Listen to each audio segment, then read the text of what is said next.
Marvel's Spider-Man is back, or rather Spider-Man, as the newly released sequel to the 2018 original puts the spotlight on both Peter Parker and Miles Morales. I've got to say, before playing, I was skeptical about how they'd managed to blend both stories, but after completing the game, I can safely say that they absolutely nailed it, with a compelling narrative for both of the playable web-slingers and interesting side stories for the supporting cast. I'll avoid any spoilers, but the villains are just as good, not only as impressive boss fights, but also in terms of their impact on the story. As for the combat, it does its job of making you feel like a superhero with lots of new gadgets and abilities, while also remaining challenging with varied enemy types and some pretty tough boss battles. In terms of its technical state, for the most part, the visuals are very impressive. The city itself looks incredible, and the lighting is simply spectacular. And overall, the performance is good, but I did notice a few dips on the 60 FPS mode. Also, I did encounter quite a lot of bugs, but at most, they only set me back a few minutes of gameplay. And apart from that, I really have no complaints. This is a very good video game, and while it doesn't do a lot to evolve the formula from previous entries, most noticeably with its open world, it still tells an exciting story that everyone should experience. Alan Wake 2 is easily one of the biggest and best releases of October, giving it a Metacritic average of 89. Critics praise its impressive visuals as one of the only games to support full path tracing, and often appreciated Remedy's almost perfect first attempt at the survival horror genre. However, it wasn't completely free of controversy, with many criticising its unreasonably high system requirements, lack of physical versions for consoles, and Epic Games Store exclusivity on PC. Assassin's Creed Mirage is a significant departure from the franchise's most recent titles, which were certainly successful, but did also garner quite a bit of controversy for the classic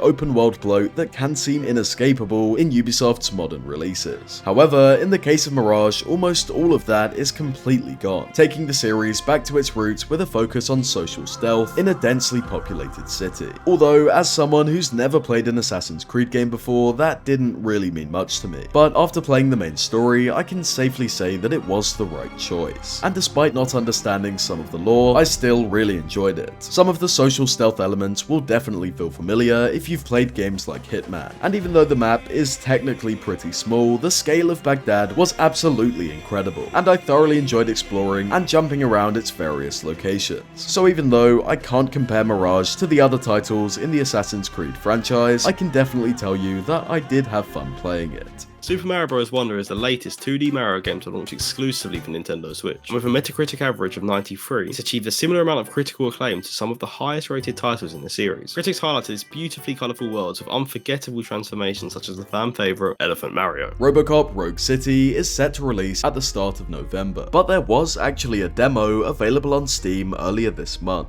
I didn't quite finish it, even though I've played for almost 2 hours, but my overall thoughts are pretty positive, with a fairly interesting setup to the story and satisfying gameplay accompanied by the classic RoboCop theme. However, the performance was nowhere near as impressive. Although the game was able to hit high frame rates, the stutters were hard to ignore. Luckily, the developers have addressed the problem and attributed it to the all too common issue of shader compilation, so hopefully the game will be running smoothly before its launch at the start of next month.